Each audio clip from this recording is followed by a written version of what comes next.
Começa agora. Podcast Mostra o Texto. Debates, conversas, entrevistas. Uma produção Estúdio CNF. Apresentação: Pastor César Cavalcante. Um bom dia na graça e na paz de Jesus. Eu sou o pastor César Cavalcante. Mais uma vez, para a glória de Deus, está no ar mais uma edição do podcast Mostra o Texto. Nós vamos juntos até o final dessa programação e que Deus nos ajude. Temos um bom programa, que o nome do Senhor seja exaltado, glorificado mais uma vez nesta programação. O tema de hoje é, um crente que é pentecostal, que fala em línguas, que sapateia e profetiza. Ele é considerado um cristão bíblico? Ele é salvo ou não é salvo? Então, a gente vai trabalhar esse tema e hoje o debate aqui promete, né? Já contratamos aqui os seguranças. Você sabe que uma vez eu tive que parar um programa na metade, né? Não sei se vocês já viu? Eu tive que parar um programa na metade e aí eu tirei do ar. Mas isso não acontecerá hoje. Mas se acontecer, como temos aqui um calvinista, porque Deus decretou. Deus decretou a briga. Brincadeiras à parte. Então vamos lá. Um crente pentecostal é um salvo? Na técnica do programa está aqui o Cláudio e você pode mandar a sua opinião pelo áudio 974174129. Sejam bem-vindos aqui ao canal César Cavalcante. Se inscreve aí no canal, se inscreva. E também um abraço a quem está acompanhando a gente pelo aplicativo e também pelas rádios FM 100.3, 87.5, 92.7, São Paulo, sul de Minas Gerais. Pessoal que acompanha a gente pelo carro, pelo aplicativo, pelo fone de ouvido. Deus abençoe todos vocês. Como o tema promete, nós não falamos nada para o pastor Walter, mas nós colocamos aqui calmante dentro do café dele, já para dar tudo certo. Pastor Walter Regiane, da Igreja Batista Reformada São Paulo. Bem-vindo, pastor Walter. Muito bom lhe receber, meu amigo. Obrigado, pastor César. Eu quero agradecer por esta oportunidade de refutar alguns espantalhos, confirmar alguns não espantalhos, mas refutar alguns espantalhos. Os que são espantalhos, legal. Tem aquele ditado popular que diz assim, fez a fama, deita na cama, né? Então, tem muitas coisas que só popularizaram, mas que não é verdade, e outras são verdades. Também, uma alegria estar aqui com o pastor Matheus. É a primeira vez, pastor, que eu estou debatendo com outro batista. Então, hoje é uma conversa dentro de casa. Vamos bater um papo. Inclusive, eu queria elogiar o pastor Matheus por duas razões. Tem várias, mas pelo menos duas, né? Eu queria ressaltar assim. Porque, primeiro, que ele é um excelente comunicador. Né? Tem uma capacidade, isso é verdade. Uma capacidade de comunicação muito grande. E outra coisa, ele resiste o contraditório. Ele não é daquele tipo que quando você vai lá, entra na página dele ou faz um vídeo dele, ele fica de bico e vai lá e te bloqueia. Não, nós temos algumas divergências aí, por isso que nós estamos aqui nessa manhã, mas ele... Porque tem gente que te bloqueia? Hã? Tem gente que te bloqueia? César, se eu for te dar relação, eu vou ficar aqui também. Sério? Sério. Eu sou bloqueado assim a maior parte dos grandes nomes aí do meio reformado, eu sou bloqueado. Música triste, maestro. Mas tudo bem, as pessoas não resistem ao invés delas contra-argumentarem, igual o pastor Matheus, elas preferem bloquear porque elas só querem elogio na página delas. Tá. Vamos descobrir se o Matheus vai bloquear ou não até o fim do debate. Matheus Alves, Igreja Batista da Lagoinha, lá em BH. Ele é mineiro, Então, seja bem-vindo aqui ao programa, meu irmão. Obrigado, pastor César, pastor Walter. Privilégio estar aqui. Todos os nossos ouvintes aí, tele-internautas, é assim que fala? O Cruvinel fala isso aí. Tele-internauta, telespectador, seja o que for. Pessoal do YouTube. Pessoal do YouTube. Deus abençoe vocês. De fato, é uma honra estar aqui. É um assunto que, assim, eu quero ouvir o Walter. Porque eu não sei se dá para ter um debate desse. Você considera salvo um crente pentecostal? Vamos lá, vamos ver o que vai dar esse assunto aí. Vou passar aqui para o pastor Walter, porque ele fez um suspense, a gente perguntou antes, ele falou, eu só darei a minha opinião em juízo, porque ele é advogado, então só na presença. E como ele falou de mim, deixa eu falar dele? Claro. De verdade, já batemos papo ali, a gente já riu ali, atrás ali um tempão, trocamos a maior ideia. O Walter não é, ou pelo menos até aqui, né? Não é tudo isso que o pessoal está falando aí na internet, não. Parece ser um cara extremamente para cima. Parece ser, como é que fala? Bem-humorado. Bem-humorado. Eu acho que vai ser uma boa conversa aqui. Vocês nunca debateram? Juntos? Não, nunca debatemos. O pessoal acha que porque a gente tem ideias divergentes, a gente deve ir no pescoço da pessoa. Você lembra quando você foi lá na nossa igreja? Que nós lembro.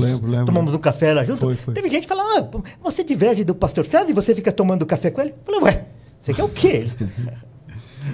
Eu fui na igreja dele porque era um evento, o que era? Eu nem lembro o que era. Porque não somos católicos romanos, uma conferência da João Calvino. Isso, e eu fui convidado para fazer algum painel, não lembro agora, alguma participação, e aliás, uma igreja muito bonita, eu fiquei admirado com aquela porta da igreja, meu amigo, o que é aquela porta? É um trabalho... Foi o Bittencourt que fez, ele é um artista plástico, né, e ele trabalha com aço inoxidável, assim, com refugo, e ele faz aquelas obras de arte lá. Muito legal. Não sei se tem aí na internet, se tem lá no tem, na página. Inclusive, tem lá tem. Entra lá na página do YouTube, da igreja, no nosso site também. Essa porta. Vamos lá. Vamos romper essa amizade, então, agora. Agora, vamos lá.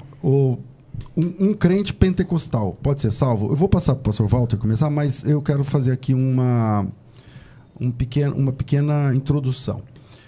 O pentecostalismo, quando ele chega no Brasil, a primeira onda do pentecostalismo aqui no Brasil, em 1910, mais ou menos, com o irmão Luiz Francescon, que é um italiano, mas que veio para o Brasil via Estados Unidos. E depois, no outro ano, os suecos, lá, o Daniel Berg e o Gunnar Wingren, os dois vieram pelo Pará, no norte, mas o irmão Luiz Francescon vem pelo Paraná, no sul do Brasil. E quando essa mensagem do pentecostalismo começa aqui no Brasil, e a mensagem é que existe uma segunda bênção depois da conversão, uma coisa é a conversão e outra coisa é essa outra bênção, essa experiência pentecostal.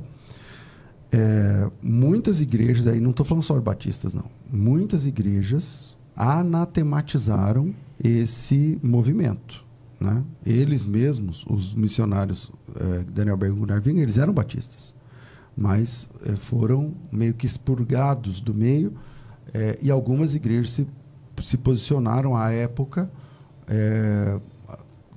peremptoriamente contrárias a essa mensagem pentecostal, se posso dizer assim, entende? Então, com o passar do tempo, então, algumas igrejas foram se pentecostalizando, já que vocês são batistas. No meio batista, tivemos aquele movimento, através aqui da Batista Vila Mariana, do pastor... Ernesto Nini. Ernesto Nini, é isso, eu não ia lembrar. Pastor Ernesto Nini, um homem de Deus, um professor. Ele é amigo do meu pai. Isso, ninguém manja de geografia igual era o pastor Ernesto Nini. Batista Nacional. É um querido, e que levou a mensagem, uma das igrejas que se pentecostaliza, e vai tendo aí um movimento de pentecostalização de igrejas que já existiam, que não eram pentecostais, e vão aceitando a mensagem pentecostal. Isso vai arrefecendo esse duelo, se eu posso assim dizer. Então, eu queria ter feito aqui esse pequeno introito aqui, para dizer que não é incomum que alguém que é do meio cessacionista ou reformado, tal, não considere o pentecostalismo como sendo um movimento autêntico de Deus, ou coisa assim. Bom, volta aqui feito essa introdução. Pastor Walter, a pergunta é: você considera salvo um crente pentecostal? Então, todo aquele que crê somente em Cristo, somente em Cristo. Essa palavra, somente, é a palavra que determina o movimento protestante, a reforma protestante. Então, todo aquele que crê somente em Cristo, ele é um irmão, independente se ele é reformado, calvinista, pentecostal, da CCB, adventista, metodista, ou qualquer outra igreja arminiana. Aquela pessoa que crê somente em Cristo, ela é uma irmã, é um irmão, independente da igreja que ele frequente, a denominação. Agora, se ele acredita em Cristo e mais alguma coisa, nós não podemos testemunhar que ele é um irmão. Ok, vamos lá. Pastor Matheus Alves. Você considera salvo um crente pentecostal? Sem dúvida alguma, né? O Walter acabou de falar. Primeiro, olha para você ver, o pastor César já falou aqui perfeitamente. Aí depois tem a segunda onda do pentecostalismo, com a igreja do Evangelho Quadrangular e tudo aquilo, as cruzadas evangelísticas, não é isso? Depois nós temos aí o neopentecostalismo, que aí eu já separo completamente do pentecostalismo com década de 70, década de 80, não é isso mesmo? Isso. Teologia da prosperidade, confissão positiva e tudo isso mais. Agora, focando no pentecostalismo, o que seriam então as marcas? Falou bem, da CCB, da Assembleia de Deus, né, que começou em 1910, 1911. Ok, isso é o pentecostalismo. Ok, eu não sou pentecostal, sou batista. Mas como é que eu olho para um pentecostal? Primeiro, quais são as marcas do movimento pentecostal? Continuismo, uma das grandes marcas, o continuismo. Todos os dons ainda estão em vigência. Qual é a segunda grande marca? O que o César falou. O batismo com o Espírito Santo como uma segunda experiência, né? Fora da conversão. O Espírito Santo sendo amplamente entregue a alguns no batismo com o Espírito Santo. Ok. E esse batismo evidenciado pelo falar em línguas. Então tem gente que acha que o pentecostalismo rodar, como o César falou aqui, né? Aquele que gira no manto, aquele que roda, aquele que sapateia, esse é salvo, é crente. Só que, na verdade, isso talvez seja uma exacerbação do pentecostalismo. Mesmo não sendo pentecostal, eu sei que o pentecostalismo clássico é continuismo, batismo com o Espírito Santo como uma segunda experiência e também a língua como evidência desse batismo. Quem crê nisso está salvo? Pode ser salvo? Claro que sim, porque você disse que para ser salvo Efésios 2:8, a salvação pela graça, mediante a fé. Não é pelo mérito de seguir a fé reformada. Não, é pela fé em Cristo Jesus. Tem muita gente que se diz reformado e a gente não testemunha que ele é crente? Sem dúvida. A 1 Coríntios capítulo 1 diz que a salvação vem pela loucura da pregação. Romanos 10, se confessar com a boca e crer no coração, está salvo. Efésios 1:13, todo aquele que crê, recebe o Espírito Santo e está salvo. E tem agora ali o selo, o penhor para a salvação. Você vai percebendo que, independentemente de continuismo, batismo com o Espírito Santo como uma segunda experiência e o dom de línguas como uma evidência, independentemente disso, a pessoa está salva. Porque o Walter disse o que a gente tem que argumentar. Salvo somente por Cristo. E eu entendo, até onde eu sei, que o pentecostalismo, talvez aqui vai ser o debate, já vou passar para você, que o pentecostalismo, ou pelo menos os crentes pentecostais clássicos, estudiosos das Sagradas Escrituras, esses vão dizer que a salvação é tão somente por Cristo. Você é pentecostal? Não. Você é continuista? Sou um continuista. Mas não pentecostal? Não pentecostal. Explica a diferença para quem está Não, eu acredito que eu sou um batista firmado no credo batismo, acredito que o batismo é pós-confissão de fé, mas não compreendo que o batismo com o Espírito Santo é uma segunda experiência. Acredito que o batismo com o Espírito Santo acontece no ato da conversão. E acredito que o dom de línguas não é necessariamente a evidência desse batismo. Então é por isso que eu não sou pentecostal. Mas eu sou um continuista porque eu acredito que todos os dons ainda estão em vigência. Inclusive falar em línguas. Falar em línguas, mas como eu falei aqui, até falei com o Walter, que eu acredito no dom de línguas, creio que é para hoje, mas creio que seja um dom idiomático. Ok. Pastor Walter. Nós precisamos aprofundar um pouquinho esses conceitos aí, pela seguinte razão. Quando houve a Reforma Protestante, Erasmo, que também era um oficial da Igreja Romana, ele se mostrou simpático à Reforma Protestante, inicialmente, tanto que ele era amigo de Lutero, ele fez a tradução do Novo Testamento, que Lutero, inclusive, elogiou e se baseou nela também para os seus escritos. E quando foi se aprofundando, então, a discussão a respeito da Reforma Protestante, em 1524, Erasmo escreveu um livro que tem em português, que fala sobre livre-arbítrio e salvação. O original é a diatribe do livre-arbítrio. E quando Lutero ficou sabendo que Erasmo tinha escrito este livro, ele ficou muito bravo, porque ele achou que aquilo era um mal que Erasmo estava fazendo para a igreja. E, em princípio, ele não fez nada, apenas segurou aquela raiva que ele estava, mas daí as pessoas começaram a pressionar para que ele respondesse o livro de Erasmo. E ele foi escrever aproximadamente 2 anos depois só. Então, esse daqui foi lançado em 1524 e depois, em 1525, Lutero escreveu A Escravidão da Vontade, que tem aqui um resumo, né, da editora Fiel, O Nascido Escravo. Então, O Nascido Escravo é um resumo da Escravidão da Vontade. E nesse livro da Escravidão da Vontade, Lutero fala para Erasmo que até ali, todos que estavam tentando caçá-lo, essa palavra que ele usa, até agora, todos que estavam tentando me caçar, eles estavam tentando me caçar porque eu estava pregando contra o Papa, contra as indulgências, contra o purgatório e outras coisas que não são essenciais. Embora a gente ache que a questão fundamental da reforma protestante seja a pregação contra o Papa, contra o purgatório e contra a indulgência, o próprio Lutero vai falar nesse livro, Escravidão da Vontade, que ele tem completo nessa obra aqui, Debates e Controvérsias, o livro número 2, que nas obras completas de Lutero é o volume número 4. Aqui tem, então, a Escravidão da Vontade completa. Isso aí é obras selecionadas, né? Obras selecionadas. E ele vai chamar Erasmo de Judas, inimigo da fé evangélica e outras coisas mais, porque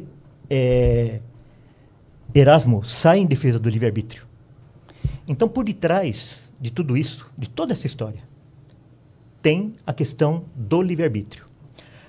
Então, quando vai discutir, tanto que você pegar ali nas minhas redes sociais, no meu Instagram, eu raramente falo a respeito de pentecostal, da CCB, etc. Por quê?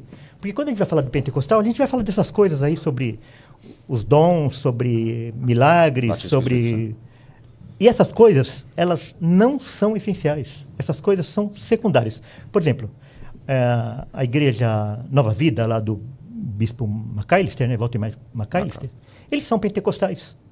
E eles são monergistas. Então, eu vou considerar... Eles pregam a salvação somente em Cristo, somente pela fé. Então, eu não vou considerá-los irmãos. Claro que eu considero eles irmãos. Agora, uma pessoa que ele atribui a sua salvação, a sua iniciativa, ao seu livre-arbítrio, quer dizer, Cristo disponibilizou a salvação para ele, e ele aceita, e porque ele aceita, ele é salvo, e o outro não é salvo porque ele rejeita. Então, essa pessoa, ele está se encaixando naquilo que Paulo escreve lá para os Gálatas, onde eles estavam acrescentando alguma coisa à obra de Cristo. Então, essa discussão ela é muito mais ampla do que ficar simplesmente em relação aos pentecostais, mas ela deve ser analisada no âmbito geral do cristianismo, inclusive no meio católico romano, em que eles atribuem também ao livre-arbítrio a iniciativa da salvação. Vamos lá, Matheus. O Walter, então, realmente, assim, a gente vai dar as mãos até um certo ponto, porque, de fato, ele disse que um crente pentecostal pode ser salvo, sim. Se ele atribuir a salvação somente a Cristo. Somente a Cristo. Então, sem dúvida alguma, a pergunta para o debate é sim. Então, agora eu quero fazer uma pergunta para o Walter para ver se tem debate, né? Porque se a gente ficar aqui no pentecostalismo, não vai ter debate. Porque pode ser um crente pentecostal salvo sem problema nenhum. Sim, tanto que, principalmente no meio dos jovens, tem muitos monergistas, muitos jovens que eles se definem como calvinistas, que eles estão em igreja da Assembleia de Deus. Muitos. Não, isso é verdade mesmo. Tem mesmo. Agora, está uma concordância aqui enorme. Não, mas agora a gente vai divergir. Por exemplo, olha para você ver o seguinte. O livre-arbítrio seria a capacidade do homem iniciar a sua salvação no sentido de ir até Deus. Isso para alguns. Agora, eu também não creio que o homem ele tem livre-arbítrio no sentido de iniciar a salvação. Nós estávamos mortos e Deus nos dá vida. E Ele nos vivifica. A pergunta que eu faço para o Walter é, mesmo que algum irmão em Cristo discorde disso aqui que eu acabei de falar, por exemplo, livre-arbítrio só Adão teve. Vamos dizer que hoje nós estamos mortos e não fostes vós que me escolhestes, eu escolhi a vós outros. Então, é Deus que vem, é Deus que começa o processo, é Deus que faz com que a gente seja salvo, é Deus que nos dá arrependimento. Por exemplo, quem que arrepende? Quem que arrepende? É claro que é o homem. Mas a Bíblia diz em Atos 11:18, Romanos 2:4, 2 Timóteo 2:25 e Atos 5:31, que é Deus que concede o arrependimento. Sim. A Bíblia diz que nós precisamos crer. Sim. Só que sempre quando eu vejo um debate de arminiano e calvinista, eu fico assim, gente, os dois estão quase dando a mão. Olha que interessante. Por quê? Porque é óbvio que o homem tem que crer. Sim. E é claro que é o homem que crê. Sim. A minha pergunta é, como um homem crê? Como? Porque a fé, ela vem do homem? Tem uma fé aqui dentro que o homem ressuscita ela? Ou a fé tem que ser algo externo dado? A Bíblia diz, 1 Coríntios 3,5, Filipenses 1,29, Hebreus 12,2 e Efésios 2,8, que a salvação, a fé é algo dado. Nós ganhamos fé. Então, eu creio, eu recebo Jesus, eu quero Jesus. Até a forma nova aí, se quiser, não tem problema. Eu aceito Jesus. Ok, mas por quê? Porque ele colocou fé em meu coração. Ok, eu creio nisso, eu entendo isso. Agora, a minha pergunta para você é, alguém que crê no livre-arbítrio, por que esse está condenado? Você, aí, deixa eu só introduzir. Por quê? Estou bem calmo, você viu, né? Por quê? Porque você já passou lá para Gálatas. Gálatas capítulo 1, onde a Bíblia diz que se alguém chegar pregando um outro evangelho, seja anátema e tudo mais, e etc. Só que o debate ali, de fato, não é livre-arbítrio. Se alguém pensa que tem o livre-arbítrio de aceitar Jesus, lá em Gálatas não é isso. Gálatas é os judaizantes. Sim. Então, como é que eu vou poder aplicar, tirando o judaizante do texto, para colocar livre-arbítrio? Então, eu acredito que mesmo com essa discordância, os meus irmãos que acreditam no livre-arbítrio podem ser salvos mesmo crendo nisso. E eu acho que o Walter vai dizer que não. Não é isso, Walter? Então, porque Lutero falou que a pessoa que atribui a sua salvação ao seu livre-arbítrio, ela nada conheceu de Cristo. E ela não sabe nada sobre a graça. Mas Lutero não é Gálatas. Não, mas tudo bem. Agora, Armínio não é... Ninguém é, né? Ninguém é. Então, mas então, me explica Gálatas. Nós somos abençoados por esses mestres. Claro. Certo? Então é o seguinte, o que acontece em Gálatas? Eu até vou ler o texto de Gálatas. Gálatas 1, de 6 a 9. Admira-me que estejais passando tão depressa. Mostra o texto, né, pastor? Isso, é isso aí. Gálatas 1, de 6 a 9. Admira-me que estejais passando tão depressa daquele que vos chamou na graça de Cristo para outro evangelho, o qual não é outro, senão que há alguns que vos perturbam e querem perverter o evangelho de Cristo. Mas ainda que nós, ou mesmo um anjo vindo do céu, vos pregue evangelho que vá além do que vos temos pregado, seja anátema. Assim como já dissemos, e agora repito, se alguém vos prega evangelho que vá além daquele que recebestes, seja anátema. Qual é o problema? O problema é quando a pessoa ele não atribui a Cristo a sua salvação. Então, a morte de Cristo ela é apenas possibilitadora e não determinante para a salvação. Esse é o problema. Por detrás do livre-arbítrio está o ataque à obra perfeita e definitiva de Cristo na cruz. Então, esse é o grande problema. O grande problema não é nós ficarmos apenas nas palavras, nas afirmações, mas é o que tem por detrás dela. Então, quando uma pessoa ele atribui a sua salvação, a sua aceitação, a sua decisão e a perdição do outro, porque ele rejeitou, na realidade, ele está negando que a morte de Cristo foi determinante para a salvação, que Cristo morreu realmente para salvar. Mas ele acaba confessando que Cristo morreu apenas para possibilitar a salvação. E isso não é a confissão de alguém que é salvo. Outra coisa. Nós não dizemos que ninguém é salvo ou ele é perdido, porque isso é julgamento. O que nós testemunhamos é que aquela pessoa ainda não foi chamada. Então, aquela pessoa ainda não foi chamada ao evangelho. Ela não teve ainda a revelação completa. Ela não teve os seus olhos abertos. E quem vai julgar, inclusive eu e todos nós, é Cristo. Somente cabe a Ele o julgamento. A única coisa que nós falamos, que testemunhamos, inclusive para a pessoa ser batizada ou não, é se a pessoa já foi chamada ou ainda não foi chamada. Gálatas capítulo 3 vai mostrar para nós qual é esse outro evangelho. Sim. E não é crer no livre-arbítrio. É por isso que eu preciso que a gente fique... Calma. Eu não falei nada. Eu preciso que a gente fixe no assunto de Paulo em Gálatas. Por exemplo, olha Gálatas 3. Ó Gálatas insensatos. Quem vos fascinou a vós outros, antes cujo olhos foi de Jesus Cristo exposto como crucificado? Quero apenas saber isso de vós. Recebeste o Espírito pelas obras da lei ou pela pregação da fé?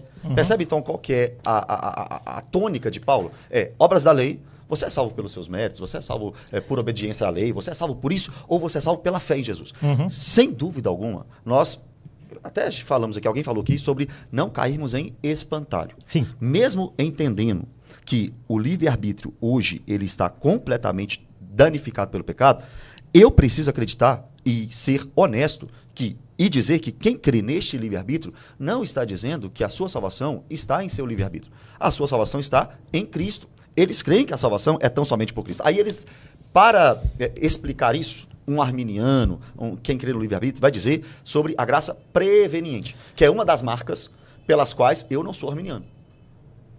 Graça preveniente eu não consigo ver na Escritura Sagrada. Só que eu também não consigo ver na Escritura Sagrada alguém ser condenado por uma crença em graça preveniente. Deixa eu fazer perguntas, um parênteses então.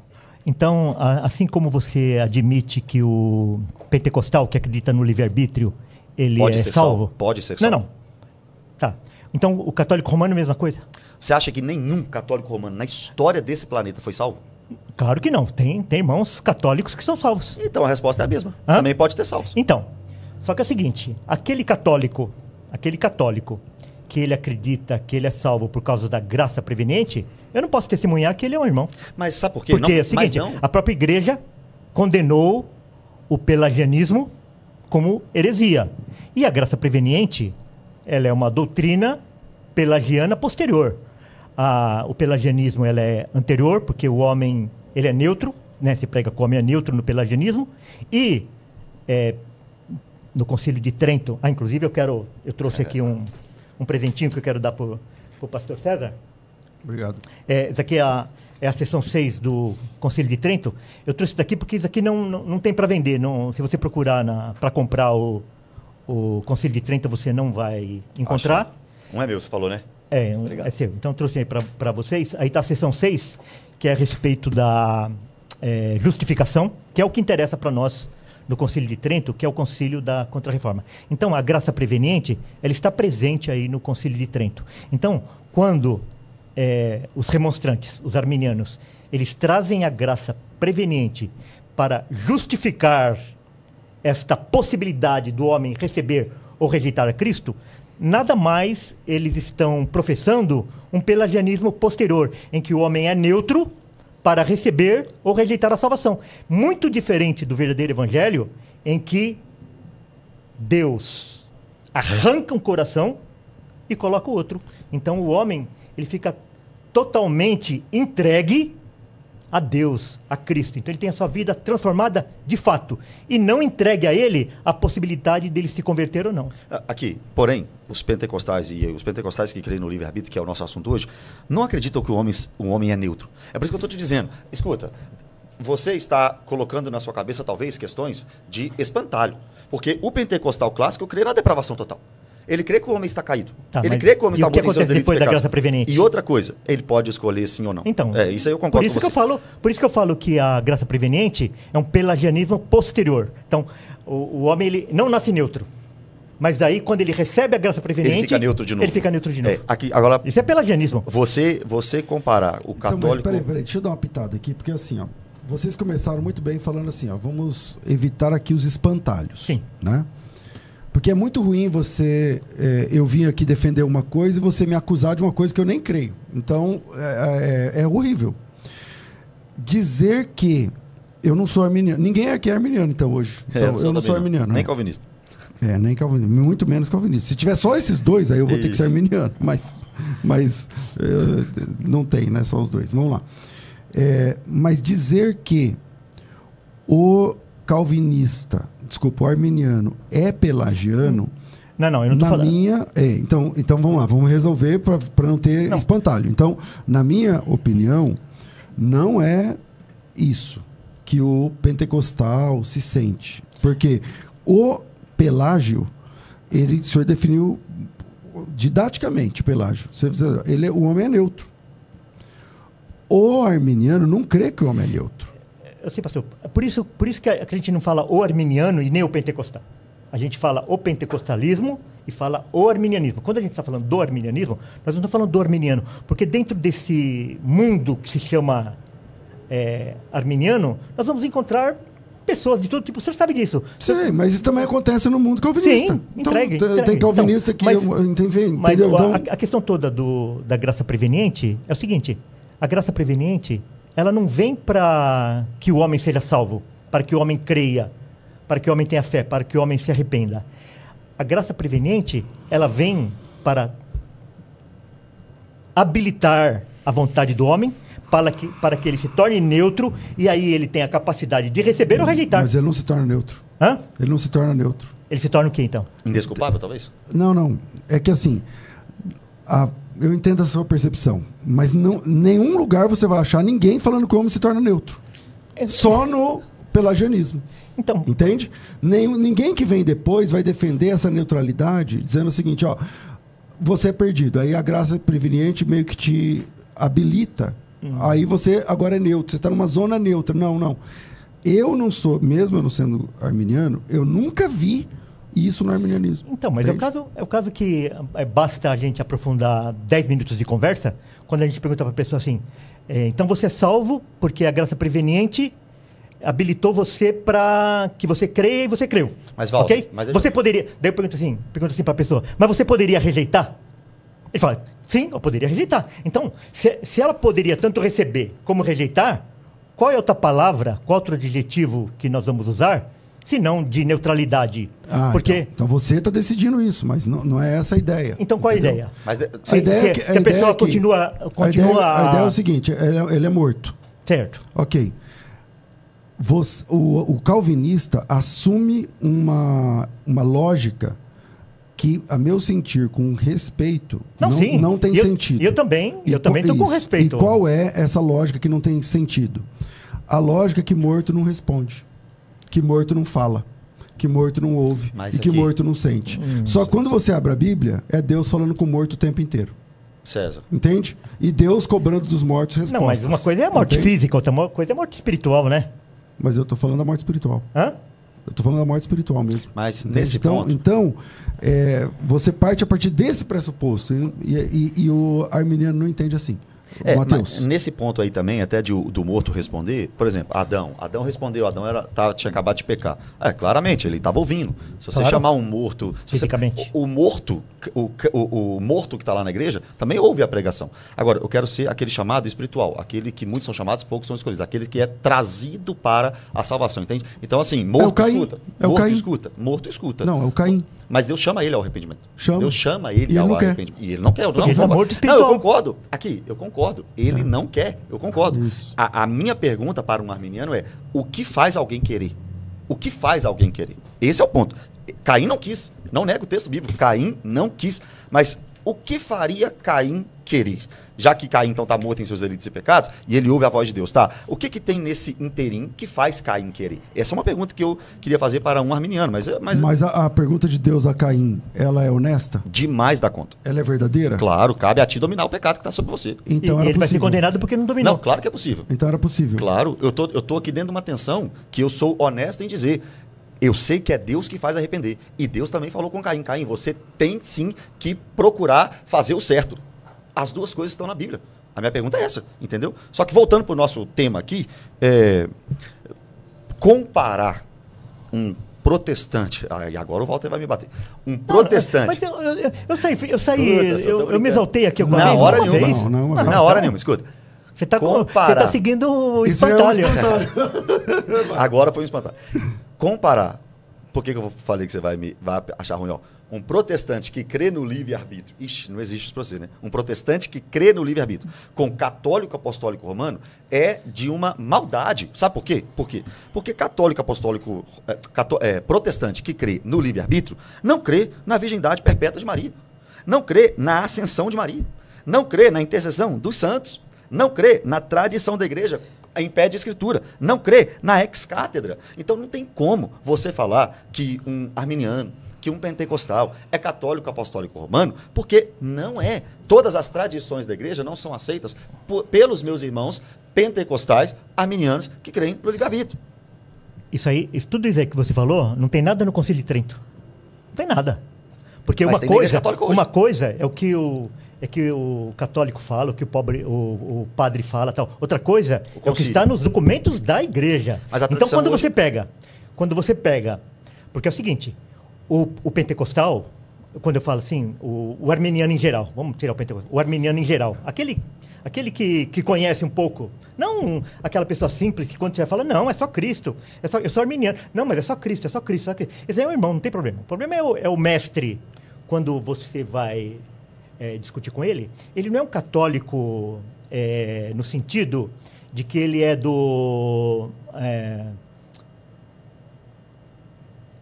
concílio, o último, concílio... Vaticano II. Vaticano II. Ele não é um católico do concílio Vaticano II, porque o concílio do Vaticano II, ele é quase que universalista.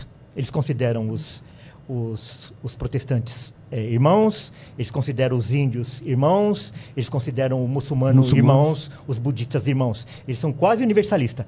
Eles são de Trento, porque quando você pega a soterologia arminiana e a soterologia do Concílio de Trento, é quase que um copia e cola. Por exemplo, o capítulo 5, 797 da seção 6, diz assim: declara ainda o Santo Concílio, o início da justificação dos adultos deve brotar da graça preveniente. Então, quando vêm os remonstrantes e trazem esse conceito da graça preveniente, de onde que eles estão tirando? Das Escrituras? Não. Eles estão tirando do Concílio de Trento, do Concílio da Contra-Reforma. Então, se você for olhar do ponto de vista soteriológico, o arminianismo, ele não é protestante. Ele pode ser protestante... Não, peraí, fala de novo. Você falou que o arminiano não é protestante? Não. Tá. Ele pode ser na liturgia, ele pode ser no vocabulário, etc. Mas na soteriologia, ele não é protestante, porque ele professa um concílio da Contra-Reforma. E aí, está tudo presente lá. O livre-arbítrio, a expiação universal, a graça preveniente, a perda de salvação e todas essas coisas. Então, a grande fala do Walter muda um pouco agora, no sentido de ele não é católico desses católicos atuais, dos católicos modernos. Quando você chama um arminiano de católico, é porque você está dizendo que a soteriologia deles faz parte, como você está dizendo aí, né, do Concílio de Trento. Então é isso que você quer dizer. Então você concorda comigo que existem inúmeras diferenças, e diferenças positivas, em relação aos pentecostais que nós temos hoje, aos arminianos que nós temos hoje, em relação à Igreja Católica de hoje. Existem essas diferenças. Você concorda com isso? Sim, mas é que são coisas não fundamentais. Isso. De Agora, coisas não fundamentais. Que a salvação é completamente fundamental. E a soteriologia é completamente fundamental. Exatamente. Então, essa questão de Maria, como dizia Lutero, essa questão de Maria, essa questão inclusive do purgatório, essas são questões secundárias. O próprio Lutero falou que essa questão de purgatório é secundário.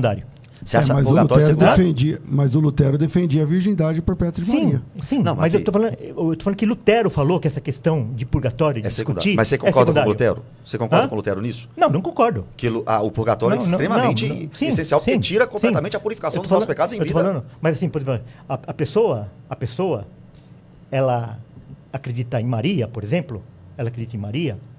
A própria igreja, semana passada, o Leão XIV, né? Leão XIV. Corredentora não mais. Ele não atribui mais esse título para Maria. A questão, voltando lá à questão de Gálatas, ali a questão era dos judaizantes. Eles estavam querendo trazer a lei de Moisés para o cristianismo. Mas como que a gente aplica aquilo hoje? A gente aplica...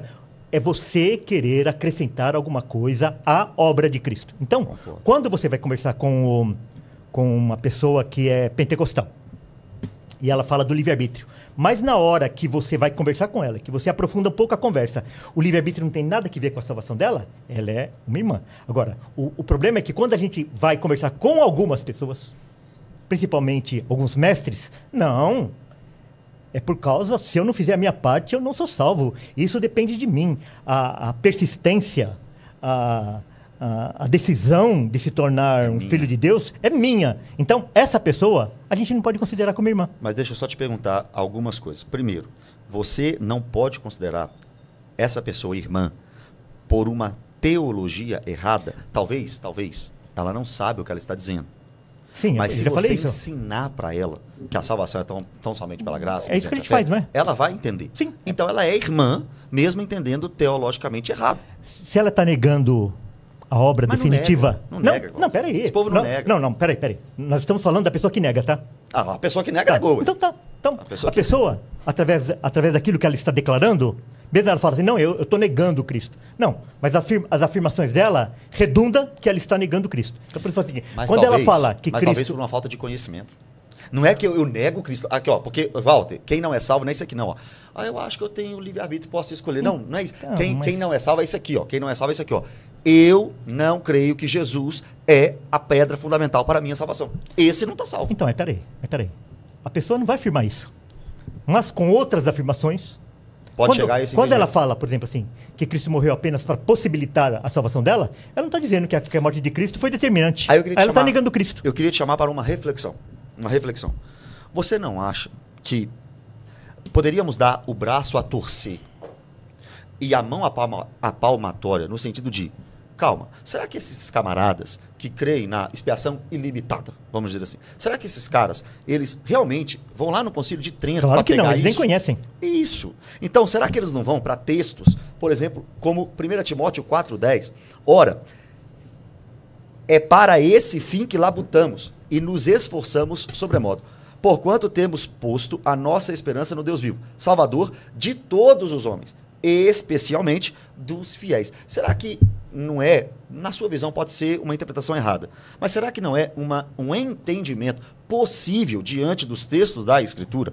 Você tem a sua verdade, eles têm a verdade deles. Mas será que é chamar de condenado alguém que crê na expiação ilimitada? Eu não estou condenando ninguém. Não, eu já falei isso. Não, eu já falei isso. Eu já falei que nós não julgamos ninguém. Nós falamos que a pessoa ainda não foi chamada. Eu fui claro nisso.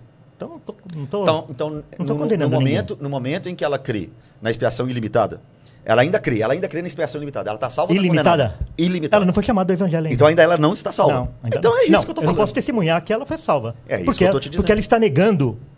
Por isso que não existe calvinista de quatro pontos. Não existe calvinista. Que nega a expiação limitada. Isso aí é ambidaudismo, que é também considerado uma heresia. Porque a pessoa que ele diz que Cristo morreu por todos, mas não salva todos, ele não é universalista, né? Ele está negando a morte determinante de Cristo, a morte eficaz de Cristo. Mas se essa pessoa crê que ele Jesus ele está atacando o ponto principal do evangelho, que é a morte de Cristo. Mas como é que uma pessoa pode não ser salva se ela crê veementemente, seguir, crê e segue a Jesus Cristo como salvador da vida dela? Ela crê que Jesus é o salvador da vida dela e ela segue. Ela só acha que ele morreu por todos. Como é que uma pessoa dessa pode ser condenada? Se existem textos que parecem mesmo a expiação ilimitada, pode ser uma possibilidade teológica. Então, mas é o caso seguinte. Uma coisa é o chavão.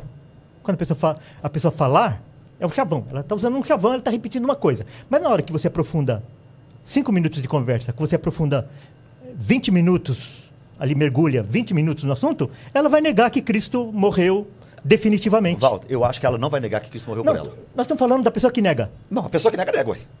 Aqui, ó. Olha aqui, ó. Deixa eu ler um texto para você. Ó quem que é condenado, ó. Olha quem que é condenado, ó. Quem é o 1 João 2:22. Quem é o mentiroso, senão aquele que nega que Jesus é o Cristo? Este é o anticristo, o que nega o Pai e o Filho. Quem crê na expiação ilimitada não nega o Pai e o Filho, cara.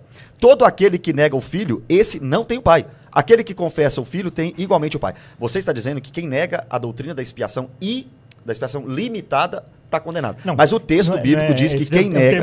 Esse é um termo teológico, né? Aquele que nega que Cristo de fato morreu para salvar, não. Esse... Claro. Não, mas peraí, uma coisa é outra coisa. Nenhum cristão nega que Jesus morreu para salvar. Nenhum cristão nega. Claro que nega. Isso é uma base. Porque, ó, deixa eu só ler para vocês. Me dá um exemplo. Por exemplo. Me fala um pregador pentecostal que nega que Jesus é o Cristo. Eu não vou citar nome, mas tem até pessoas muito famosas que pregam até que existe salvação fora de Cristo. Que o pessoal do Antigo Testamento foi salvo sem conhecer Cristo. Não, peraí. O pessoal do Antigo Testamento foi salvo por Cristo. Pá, ponto. Sim, okay. Não tem salvação fora de Jesus. Ele é o único salvador. Mas tem pregador pregando isso, né? Tá na internet aí para todo mundo ver. Isso eu não sei. Depois a gente pode dar o nome. Não, mas tudo bem, vamos lá. A questão é... O que o pastor Mateus está dizendo é o seguinte. Primeiro, ninguém entra no céu porque passa numa prova de teologia. Não, claro que não. Então, porque também não é um entendimento racional. Tanto que eu falei que tem pessoas que ele tem elaborado na sua cabeça toda a doutrina calvinista reformada e ele não é salvo.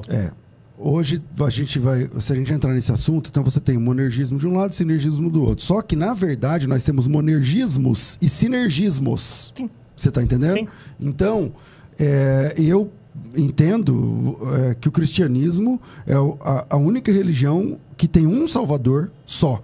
E esse Salvador que salva todo mundo, sozinho. Não tem parceiro para salvação. Jesus é o Salvador, não tem um parceiro para salvar. Sim. Ele é o Salvador. Nenhum outro nome é dado entre os homens, pelo qual importa que sejamos salvos. E nós não temos a capacidade de nos salvar a nós mesmos, nem um pedacinho só. Sim. Nada, ok. Então, nesse sentido, o princípio bíblico é monergista. Ok. Mas o que fazer com textos, como, por exemplo, a primeira carta de Paulo aos Coríntios, no capítulo 6, segunda carta de Paulo aos Coríntios, no capítulo 6, que fala assim: nós, cooperando também com ele, vos exortamos que não recebam a graça de Deus em vão. Não recebam a graça de Deus em vão. E a palavra sinerguntes, sinergia, aparece lá. Né? Então a sinergia está na Bíblia também. Não é uma interpolação depois. O apóstolo Paulo fala, e nós, sinergistas, porque essa é a tradução, nós, cooperando também com ele, a palavra ali é sinerguntes, né? E Paulo diz assim: nós, sinergistas, vos exortamos que vocês não recebam a graça de Deus em vão. Ou seja, parece que a palavra traduzida ali, sinerguntes, que é a palavra sinergia também, uma variante, que é exatamente de onde vem a palavra sinergia. A sinergia proposta pela Bíblia não é que o homem se torne uma fonte paralela de salvação, mas o fato de não receber a graça de Deus em vão. Sim. Porque o texto diz assim: você não pode receber a graça de Deus em vão. Sim. Se ele está dizendo que, Walter, não receba a graça de Deus em vão, quer dizer que é possível você recebê-la em vão. Ele está te exortando para não fazer isso? Porque é o seguinte, Paulo vai falar que nós somos embaixadores, né? Que nós somos cooperadores. Sim. Então, é o homem, o pastor Mateus falou isso, é o homem que crê, é o homem que se arrepende, é o homem que persevera. Mas Paulo vai falar que todas essas coisas vêm de Deus.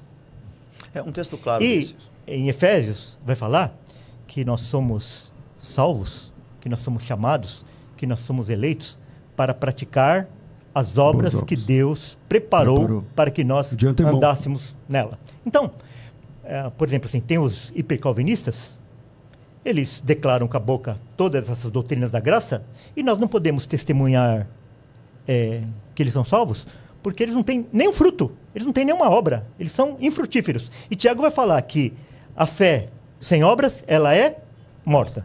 Agora, a única coisa é que nós acreditamos, nós cremos que tudo aquilo que a gente pratica de bom vem de Deus. É Deus quem prepara, é Deus quem capacita, e nós realizamos por causa da força que Ele nos supre. Mas é o homem que tem fé. O sinergista crê assim também. Não, que tudo que tudo que é de bom vem de Deus. Olha, o problema aí não é o fato da gente do sinergismo e do monergismo a gente discutir isso daí. A questão é que quando você vai falar com algumas pessoas, deixa eu usar bem essa palavra. Assim. É como eu disse, sinergismos e monergismos. Há diferenças, né? O problema é quando você vai conversar com uma pessoa e você aprofunda um pouquinho a conversa, desce aí 20 centímetros da superfície, e ele continua negando que Cristo de fato morreu para salvar. Ele vai afirmar que Cristo morreu apenas para possibilitar que o homem se salve. Isso está presente em muitos púlpitos e no discurso de muitas pessoas que se definem como arminianas. Então, eu queria ler o que os remonstrantes falaram. Só para falar um pouquinho dessa parte. O Walter, qualquer pessoa que chegar para conversar comigo e falar que Cristo não morreu para salvar, essa pessoa está errada. Então tá certo. Ela está errada. Eu estou concordando com você até aqui. Sim, dessa pessoa que nós estamos falando. Isso. Agora, seguinte, daqui para frente, seria talvez muito perigoso dizer que aqueles que entendem que a expiação pode ser ilimitada, dizem que Jesus não morreu para salvar. Talvez eles estão querendo dizer que todos podem alcançar essa salvação. Mas, se você perguntar se Cristo morreu para salvar ele, eu estou falando de uma coisa particular, né? Uma conversa pessoal. Se você perguntar se Jesus morreu para salvar ele, é claro que ele vai dizer, o crente de verdade, que Jesus morreu para salvar ele. Você compreende? Tá. Então, eu acredito que isso pode ser, talvez, uma diferença teológica. Mas é por isso que nós precisamos... É por isso que nós precisamos, quando nós... Porque a gente, embora eu seja pastor, esteja à frente pastoreando uma igreja, Eu não evangelizo só no púlpito. Eu evangelizo pessoalmente também. Então, quando eu estou evangelizando, o próprio Filipe chega para o eunuco e fala assim, você está entendendo o que você está lendo? Ele fala assim, como é que eu posso entender se alguém não me explicar? E daí fala que Filipe pegou aquele texto de Isaías e apresentou para ele Cristo. E daí, no final, ele pediu para ser batizado porque ele cria em Cristo, que Cristo era o Filho de Deus. Então, quando a gente aprofunda essa conversa, a gente abre as Escrituras e lê o texto. E a pessoa ainda ele continua afirmando que ele foi salvo porque ele quis. E aquele outro lá, ele não foi salvo porque ele não quis. Qual é o diferencial aí da salvação? A vontade da pessoa. Então, é nessa pessoa que eu não posso testemunhar que ela é um irmão. Essa pessoa que está dizendo que ela é salva porque ela quis, e a outra, ela não é salva porque ela não quis. É desse tipo de gente que a gente está lidando. Então, todos os arminianos creem assim.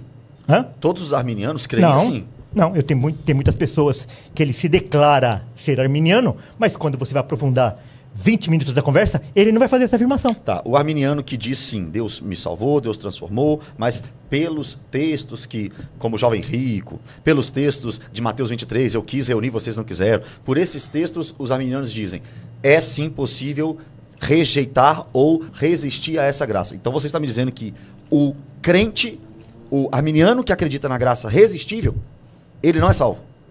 Eu não posso testemunhar que ele é salvo. Isso é um perigo. Eu não estou dizendo que ele não é salvo. Eu posso dizer que ele ainda não foi chamado, ele não teve os olhos abertos ainda. Não está salvo nesse momento, mas pode ser salvo sim, claro, a qualquer momento. Falando. Eu era um arminiano. Eu fui arminiano 50 anos. Eu fui conhecer, então, por exemplo, eu fui conhecer é as doutrinas. Eu fui conhecer as doutrinas da graça. Eu fui conhecer as doutrinas da graça e eu tinha 50 anos. Então, só perguntar, César, você acredita que a graça pode ser resistida? Claro. Então você não é salvo. Então o César Cavalcante não está salvo. Não. É o seguinte, eu não vou falar que ele é salvo ou não. Você não sabe. Se ele afirmar que nesse momento agora, ele é salvo porque ele quer, e o outro é salvo porque ele resistiu, Deus não foi capaz, Cristo morreu por ele, mas ele não foi salvo, ele não teve ainda a revelação completa, ele não foi chamado ao evangelho ainda. Por que uma pessoa não pode resistir? Hã? Qual que é a razão? Porque qual texto? O Espírito Santo é Deus, e quando o Espírito Santo vai agir de uma pessoa, se a pessoa não vier para o bem, ela vai vir para o mal. Isso aí nós vamos encontrar. Legal, qual o texto? Por exemplo. Enquanto ele acha o texto... Pode falar. Posso falar um negocinho enquanto ele acha o texto? Na verdade, é o seguinte... Eu tô calmo hoje, não tô? Tá, mas foi o calmante que nós colocamos aí, você não percebeu. Mas escuta, esse negócio de vir por mal, talvez não exista. Porque, perceba, o Espírito Santo convence. E, na verdade, o Espírito Santo nem tenta convencer, Walter. Concordo com você nisso, ele convence do pecado, da justiça e do juízo. Então, e quando ele convence, a pessoa quer vir. Certo. Então, ela sempre vai resistir. O ser humano sempre resiste. Sim. Sempre resiste. Agora, quando ela é convencida pelo Espírito, ela não resiste mais, porque agora ela quer. A vontade dela foi mudada. Então, é isso que eu chamo de regeneração. Ela não quer. Está resistindo o Espírito Santo o tempo todo. A questão é a seguinte, é possível uma pessoa dizer não à proposta do Evangelho? Claro, sem dúvida. Não, todas elas resistem. A não ser quando o Espírito Santo a pergunta que eu faço a próxima é a seguinte. Então, concordamos que é possível dizer não à proposta do Evangelho, ok? Ok. A proposta do Evangelho é honesta? Sim. Claro. Mas eu vou dar um exemplo. Mas para o... Eu não quero ser indelicado, mas, por exemplo, na sua compreensão... Não tem na problema. Sua compreensão, eu não estou sendo pessoal, mas na sua compreensão, a proposta do Evangelho não é honesta. Vou te explicar. Eu e ele aqui estamos aqui para ouvir você, que é o pregador. Certo. Eu sou um eleito. Não, ele é um eleito. Eu não. Só que só Deus sabe isso. Certo. Ninguém sabe. Se olhando, ninguém sabe. Ok. Aí você vem pregar o Evangelho. Se você vai pregar o Evangelho sem saber quem é eleito e quem não é, você vai dizer o seguinte, olha, Deus tem um plano de salvação. Esse plano foi efetivado por Cristo na cruz do Calvário, 2000 anos atrás. E você pode crer, todo aquele que crê, não sei o que e tudo mais. Aí, nós dois cremos. Só que isso não é verdade para mim. Só é verdade para ele. Se você creu, é verdade para você. Lógico que é verdade para você. Porque você só vai crer, só vai crer se o Espírito Santo trabalhar com você. Então você não crê que lá no último dia aquele pessoal vai dizer em teu nome, fizemos isso, isso e aquilo. Claro. Então, vamos lá. Então é possível uma pessoa crer e depois se perder. Não. Não. Porque Jesus vai falar para ele, eu não conheço vocês. Conheço vocês. Vocês não fazem parte. Porque é o seguinte, vamos Então, supor... não é possível seguir a Jesus sem ser um salvo. De fato, não. Exteriormente pode E o que até a gente ser, faz mas- com Judas? Hã? O que a gente faz com Judas? Judas, ele nunca foi de Cristo, ele nunca foi salvo. Mas ele seguiu Jesus. Hã? Ele seguiu Não, Jesus. seguiu exteriormente. Então, aí entra os subterfúgios, Por isso- entende? por isso- exemplo, ó, lá no texto do Jovem Rico, Jesus disse assim, ó. É por isso que Jesus fala para a gente não separar o joio do trigo. A gente separa a erva daninha, mas o joio do trigo a gente não separa, Quantos porque discípulos aparentemente são o iguais? joio... Quantos discípulos Jesus tinha? 12. Não é verdade, né? Não, assim, os 82 apóstolos... no mínimo. Sim, Não. Eu tô falando colégio Seguidores? apostólico. Não, colégio apostólico. inicialmente 12, né? Tá, mas na sua concepção não é verdade. Porque o Judas não era, né? Hã? Não, mas Porque ele- você está dizendo que Não, o Judas não. nunca foi salvo. Mas Sim. César, Deixa eu fazer minha pergunta. Ó. O Sim. Judas nunca foi salvo, Nunca. na sua Sim. compreensão. Ok. Se o Judas nunca foi salvo, o colégio apostólico de Jesus nunca teve 12, né? Vê só, exteriormente sim. Não, eu não estou falando exteriormente. Ah. Estou falando realmente. Eu estou falando realmente. Como assim? Realmente. O Era- colégio era apostólico 12, nunca era teve 12. mas não era filho de Satanás. Então ele não era salvo. Não, Porque não era lá no salvo. texto do Mas- Jovem Rico, Jesus disse assim, ó. Quando perguntaram para Jesus, não sei se eu preciso mostrar o texto, acho que você lembra do texto. Ó. Sim. E para nós, o que deixamos tudo e te seguimos, o que haverá? Jesus falou assim, para vocês que deixaram tudo e me seguiram, haverão 12 tronos. Ele não disse 11. Sim. 12 tronos. Sim. E para vocês que deixaram tudo e me seguistes, e o Judas está lá. O Judas é um desses que deixou tudo para seguir Jesus. Mas ele estava falando de Judas? Lógico que ele não estava falando de Judas. Tem Ele tá duas falando- ele tá falando listas, de uma- tem duas de uma listas maneira- do colégio apostólico. de uma Nas maneira duas aparece genérica. o Judas. Sim. Então as 12 vagas de Jesus compreende Judas. Ah. Contempla Judas. Eu estou falando algo que você não concorda? Não. Por exemplo, nas 12 vagas do colégio apostólico de Jesus Cristo, o Judas tem uma vaga. Sim, mas quando ele está falando que eles vão reinar, logicamente que ele não está falando de Judas, mas está falando do sucessor de Judas, logicamente. Não, logicamente não. Isso Não, é uma sim. compreensão sua. Porque Sim, Jesus, claro, o da minha Judas que está compreensão. lá. Agora- E aí a pergunta que eu fiz é o seguinte: então Jesus tinha só 11 discípulos? Ali, naquela hora... Verdadeiros? De verdadeiro, sim, claro. Claro, Judas Então não era. por que o Judas foi substituído depois da sua queda? Ué, isso aí foi profetizado, que um deles era o traidor? Que um haveria de trair? Se ele foi Então, Por quer quê? dizer, Porque olha onde o senhor está chegando. Para defender essa ideia, o senhor está dizendo que Jesus escolheu 11, Ah. não 12. 11. E quem escolheu o Não, peraí, 12º... Eu posso tentar contribuir? Peraí. E quem Uma escolheu coisa- o 12º uma coisa- uma- foi o sorteio de Atos 1.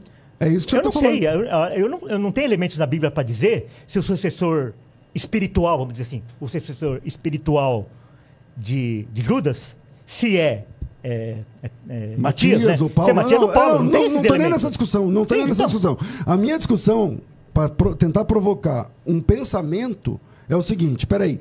Quando você assume que o Judas nunca foi seguidor de Jesus de verdade, honestamente, que ele nunca teve tal, significa dizer que o colégio apostólico com Cristo nunca teve 12. Sim, eu prefiro acreditar nisso. Eu prefiro acreditar nisso do que acreditar que Cristo mentiu quando ele disse que nenhuma das suas ovelhas vai se perder. Se ele não mentiu ali, então ele mentiu quando ele disse assim, ó, haverão 12 tronos. Não, deixa eu tentar Agora vamos contribuir nisso aí. Lembrando que eu tô com 2 calvinistas aqui. Eu não sou calvinista, É, nem sim. arminiano. Deixa eu falar com Então você. é 2 não calvinistas e nem arminiano contra um calvinista. Vai, Mateus. Escuta, presta atenção. Primeiro, a palavra discípulo, ô César, não significa regenerado. Então é claro que Judas era discípulo de Jesus. Um discípulo não regenerado.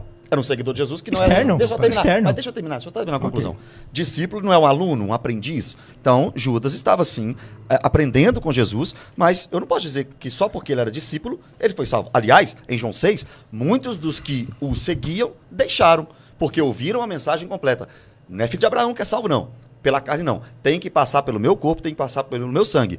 Depois disso, muitos daqueles que seguiam já não seguiam mais. Aí ele disse para Pedro, vocês querem ir embora também? Aí Pedro, que era verdadeiramente discípulo e salvo, disse assim, para que iremos?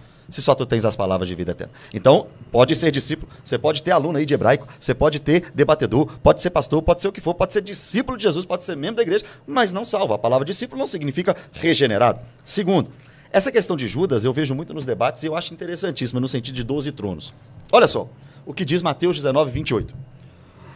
Jesus lhes respondeu, em verdade vos digo que vós, os que me seguistes, quando na regeneração o Filho do Homem se assentar no trono da sua glória, também vos assentareis em 12 tronos para julgar as 12 tribos de Israel. Aqui não é uma profecia de possibilidade. Se Judas se manter firme até lá, ele se assenta. Não. O texto está dizendo que os 12 vão se assentar. Se eu garantir que Jesus está falando de forma literal para 12 apóstolos ali e que os 12 vão sentar, uma profecia de Jesus não se cumpre na Escritura. Porque ele não diz, o Judas, se o Judas se manter firme, não, mas aí Judas caiu, agora ele não vai se assentar mais. Não. Jesus, que é Deus, onisciente, onipresente, onipotente, olha lá para o futuro, aspas, e diz, os 12 vão se assentar. Se eu digo que é uma clara e evidente palavra também para Judas, uma profecia de Jesus não vai se cumprir. Porque Judas não estará sentado. Será que, biblicamente, eu posso garantir que uma palavra de Jesus não vai se cumprir? Vamos lá. É só, agora, diante da sua própria construção, tem que escolher diante de quem a gente vai se dobrar. Se a gente vai se dobrar a palavra ou se a gente vai se dobrar a nossa teologia. Não, a palavra. Mas se você se... Deixa eu fazer uma... A sua teologia, a de vocês dois, porque vocês dois são calvinistas nesse momento. Então, a teologia de vocês, ela está dizendo o seguinte, ó. Jesus disse peremptoriamente que haverão 12 tronos. E na sequência ele diz assim, ó, vocês que deixaram tudo e me seguiram, alguém tem dúvida que ele está falando do colégio apostólico? Não. Então, tudo bem, vamos até onde a gente concorda. Ele está falando do colégio apostólico. Nesse colégio apostólico, o Judas está. O Judas faz parte. O Judas ali tem uma parte naquele colégio. Então, Jesus está prometendo isso. Para Judas também. Para o colégio apostólico e inclui Judas. Ele prometeu para Judas o trono. E inclui Judas. Ele prometeu para todos os 12 e isso inclui Judas. Só que o Judas desertou. Então ele não vai sentar. Então ele perdeu essa vaga. Então ele não vai sentar. E não, ele não vai então, sentar. Então Jesus disse, vos assentareis. Só concluindo. E ele perdeu essa vaga. Então essa vaga precisou ser preenchida para alguém que cumprisse aqueles requisitos. E Jesus sabia disso? Sabia. Mas então, naquele momento, Mas Jesus não está dizendo que os 12 iam sentar naquele momento. Ele está dizendo na regeneração. Naquele momento. Óbvio que é na regeneração. A promessa não é para aquele momento, a promessa é para a regeneração. Mas os que o seguiram eram naquele momento. Ó. Tá, mas quem vai sentar? Eis que nós, versículo 28, né?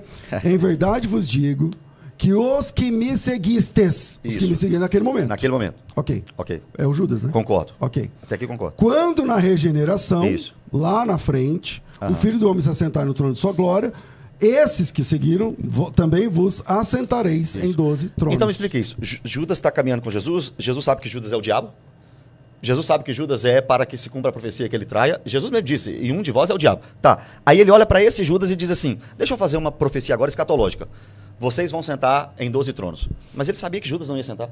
Por que ele disse que Judas ia sentar? Então, eu queria fazer uma... Porque Judas se perdeu. Então, mas claro, Jesus sabia. Mas Jesus perdido, sabia. Né? Então, mas como alguém que era perdido se perde? Ele se perdeu. Jesus sabia que Judas ia se perder? Jesus é onisciente. Então Jesus sabia que Judas não ia sentar. Isso, exatamente. Mas ele disse que ia sentar. Ele disse que porque não é literal. Ele disse que aqueles 12 iriam se sentar. O Judas, porque se perdeu... Tá. Não se sentou. Não se sentou. Não vai se sentar. E Jesus sabia que ele não ia se sentar, mas disse que ia se sentar. Exato. Então, uma profecia de Jesus vai falhar. Jesus diz, Judas, você vai sentar. Você está dizendo que não vai falhar, não vai falhar. Porque o Judas foi substituído. Então não é Judas. Então é Matias. Ou Paulo. Então, ninguém sabe quem é. Não, Atos 1, o substituto é Matias. Mas, seja como Paulo for... é o nosso gosto. Mas seja como for, a minha pergunta é, então Jesus nunca teve 12? Sempre teve 12 discípulos. Mas eu queria que Judas... Mas ele prometeu isso para os 12. Então, só que Judas não vai aceitar. Deixa eu fazer uma... É o seguinte. Textos obscuros, a gente precisa pegar textos mais claros para dar luz àquele texto obscuro. Então, nós estamos aqui em 3, eu e o Mateus estamos concordes e você está divergente. Num texto que é obscuro. Não, okay? nem é obscuro, então, né? A maioria dele todo mundo concorda. Porque para a gente concordar isso, a gente tem que concordar que Jesus perdeu uma das suas ovelhas. E ele fala que ele não vai perder nenhuma. Então, quero ler aqui, por exemplo, Jeremias 32:40, que Jesus que fala assim lá, a profecia. Farei com eles um pacto eterno de não me desviar de fazer-lhes o bem. E porei o meu temor no seu coração, para que nunca se apartem de mim. Então, é uma profecia dizendo que Deus vai colocar o temor dele no coração dessas pessoas, e essas pessoas jamais irão se apartar. E depois Jesus vai falar também que ele não vai perder nenhuma das suas ovelhas, que ele vai ressuscitar a todas. Então, quando nós pegamos esse texto aí que você citou sobre os 12 e nós vamos fazer uma interpretação literal, nós estamos contrariando o que Jesus falou, o que Deus falou através do profeta Jeremias, que Deus tem os seus, mas ele vai perder os seus. O Judas foi substituído por quê? Porque ele caiu ou porque ele morreu? O Judas foi substituído porque ele cometeu uma... Como é que eu vou dizer? Ele caiu diante de Deus ou porque ele morreu? Ele foi substituído porque ele se revelou que de fato ele não era um dos 12.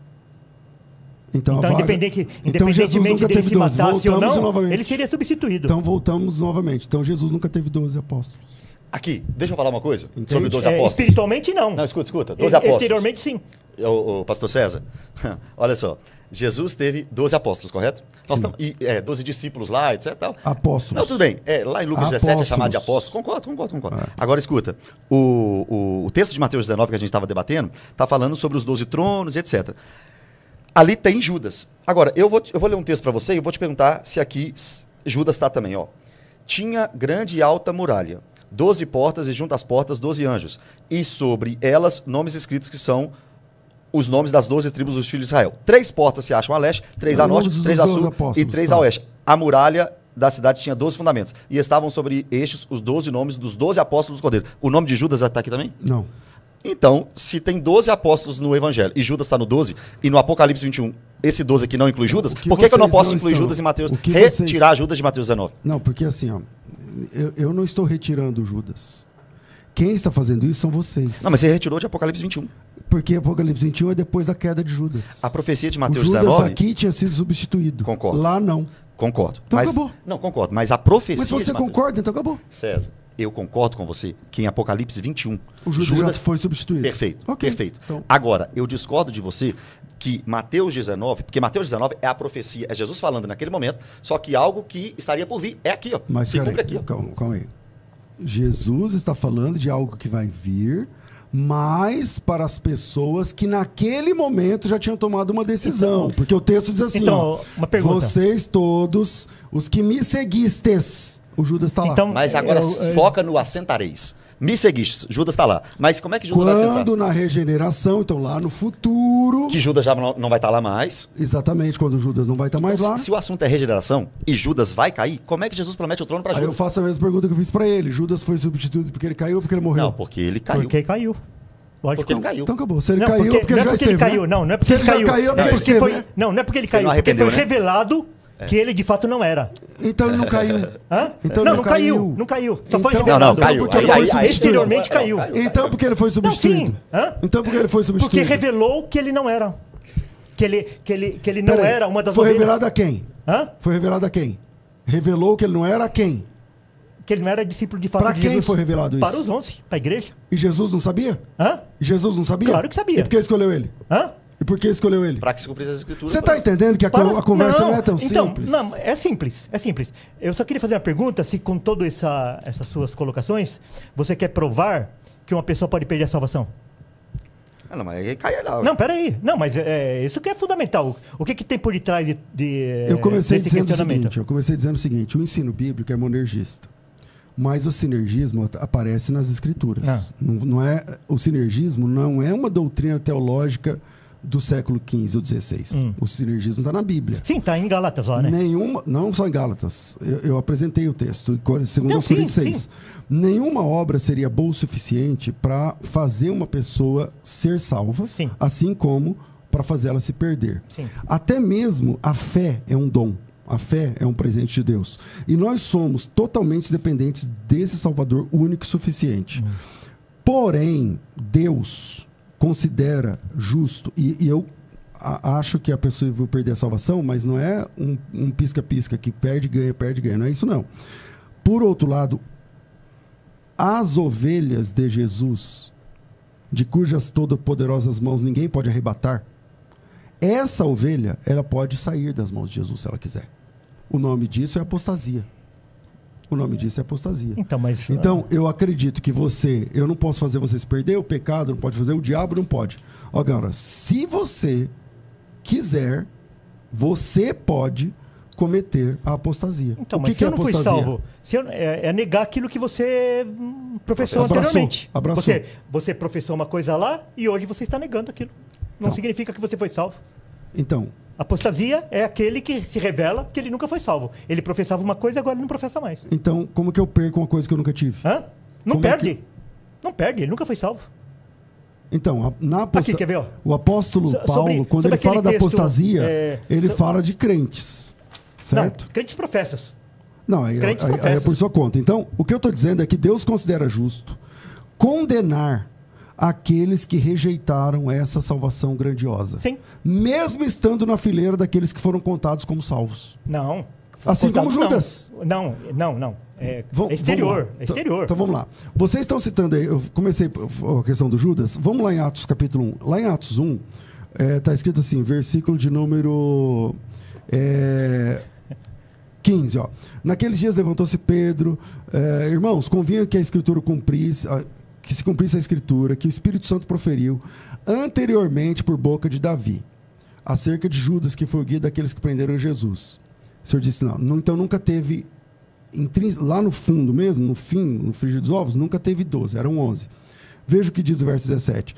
Porque ele era contado entre nós. Sim. E ele teve parte nesse ministério, Sim. que é o apostolado. Sim. Ora, este homem adquiriu um campo com presa da iniquidade, tal, não sei o que lá, e chegou ao conhecimento de todos, tal.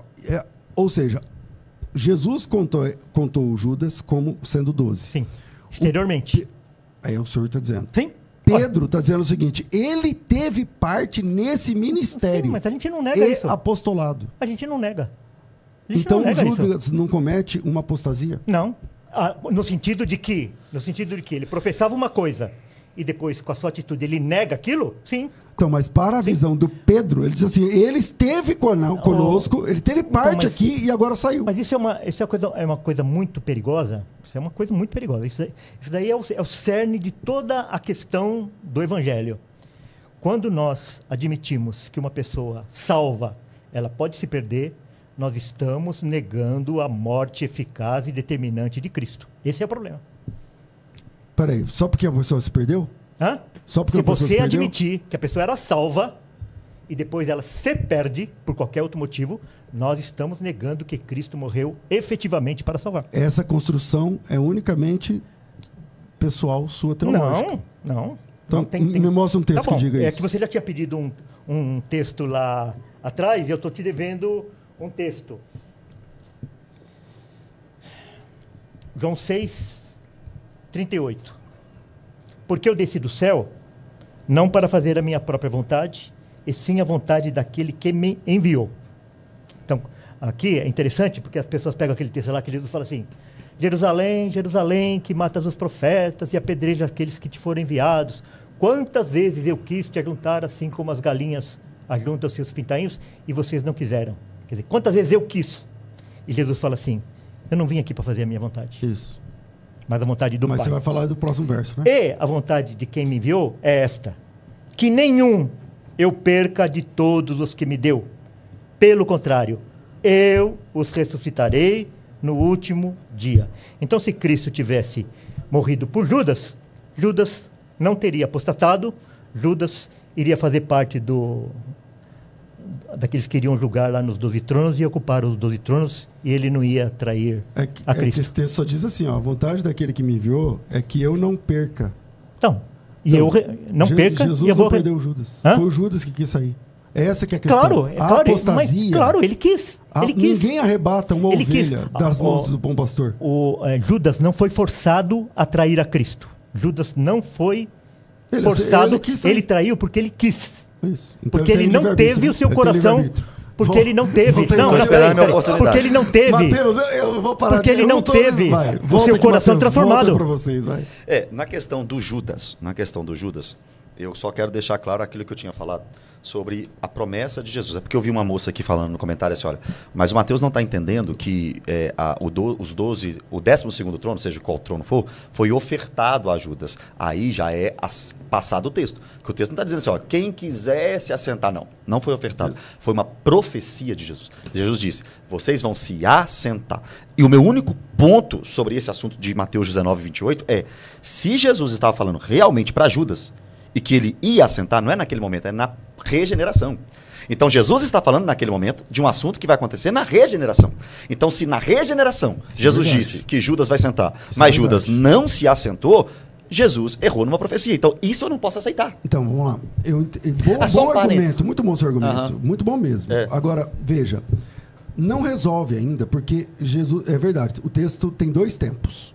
Um é o tempo, vamos dizer que fosse agora. Jesus estava falando agora, tem os 12 apóstolos ali, o Judas está no meio. E agora? E era hoje. Aí ele está falando de hoje sobre uma coisa que vai acontecer no futuro. Ok, isso é verdade. Só que Jesus, ele falou o seguinte, ó. Vocês que deixaram tudo e me seguiram, haverá 12 tronos. Ele já tinha escolhido os 12. Ele já tinha escolhido os 12. Concordo. E vai ser concedido a esses 12 que eu escolhi sentar em uma dessas vagas. Ok. O Judas se perde, ele cai, ele sai. O Judas sai. É ele que abandona. O Judas se perde. E lá na frente, o Pedro falou assim, ó, o Judas fez parte. Concordo plenamente. Ele participou desse ministério, ele não era um cara externo. Ele estava lá dentro com a gente.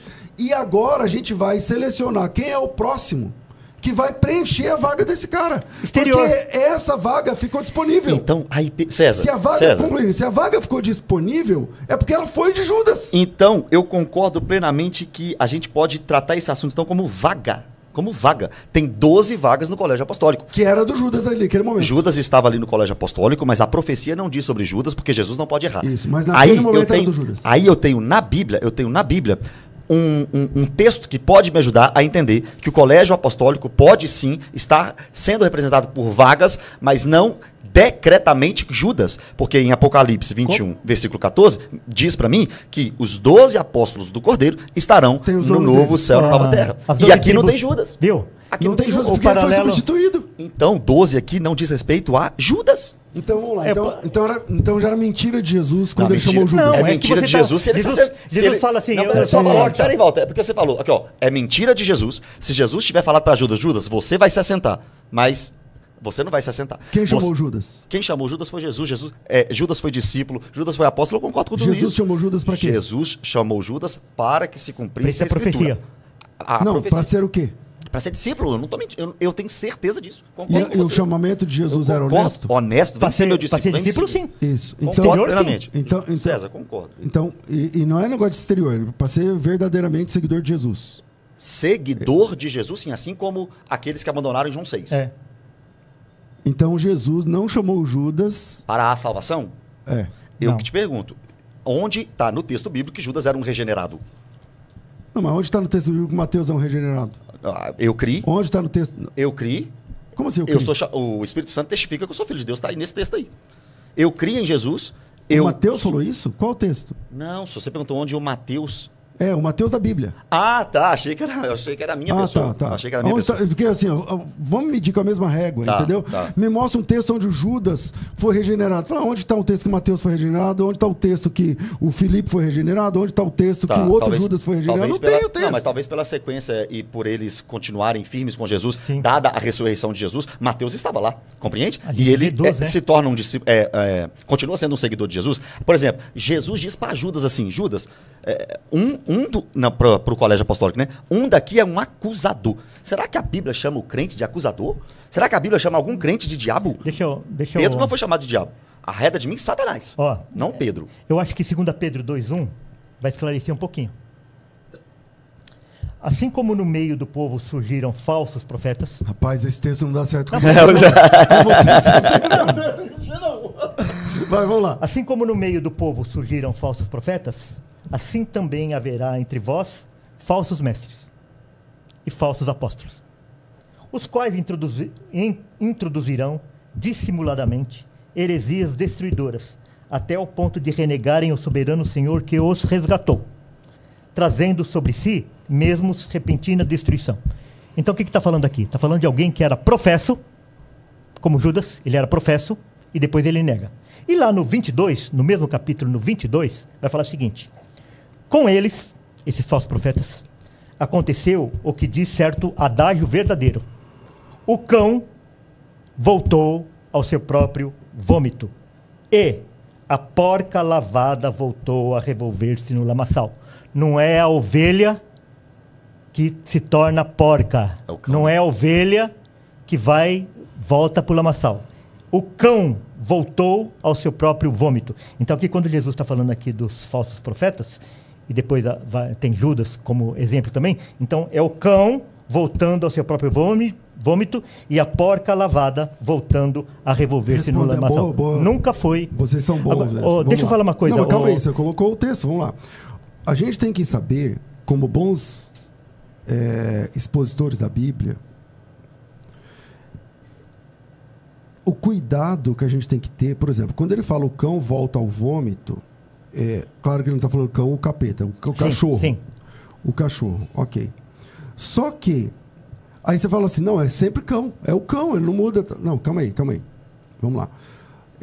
A Bíblia também diz que aqueles que antes eram cães, que os gentios eram chamados assim, agora Deus concedeu a eles o arrependimento. A metáfora aqui do cão voltar ao vômito, pastor, não é sobre a natureza do cão, mas é algo que não presta, que saiu para fora, ele foi lá e colocou para dentro de novo. É essa a lógica do texto. Então, a porca limpa, depois voltando para lavar... É que ela nunca foi ovelha. A lógica não é a natureza da porca, mas é que uma coisa limpa pode voltar a se sujar. Então, mas é que ela nunca foi ovelha, né? Porque, pastor, eu estou devendo um texto aqui, senão depois vai ficar assim... Mostra o texto, né? O senhor falou assim, que ninguém é forçado a ir para Cristo, né? Lembra? A gente estava falando assim, daí você falou assim, mostra o texto para mim que uma pessoa é forçada a ir a Cristo. Eu não lembro de ter pedido esse texto, não. Mas então tá bom. Vamos lá. Bom, já passamos aqui da hora, eu acabei me envolvendo num debate. Começou assim, não tem debate, todo mundo pensa igual, agora vai ter debate. Maravilha. Eu quero agradecer, obrigado ao Walter e também ao Matheus por esse bate-papo teológico aqui, por teologarmos, né, um pouco a respeito de uma das doutrinas mais caras, né, da fé, que é a doutrina da redenção.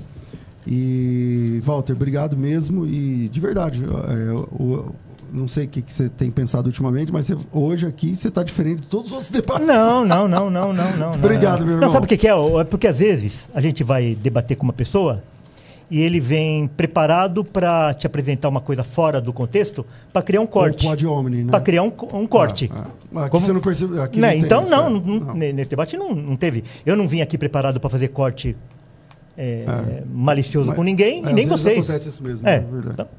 Mas obrigado. Quem quiser te acompanhar nas redes sociais, como é que é? É só procurar meu nome lá, Walter Reggiani. Estou no YouTube, no Instagram e no Facebook. E a nossa igreja fica em frente ao Parque da Independência. Temos culto às 10h30 todos os domingos. Maravilha. Isso é a rede social do Walter Reggiani? O Tasso está até na rede do Walter Reggiani. Meu Deus, o Tasso está em todo lugar. Um abraço aqui pro Tasso Licurgo. Inclusive aquele terceiro vídeo lá.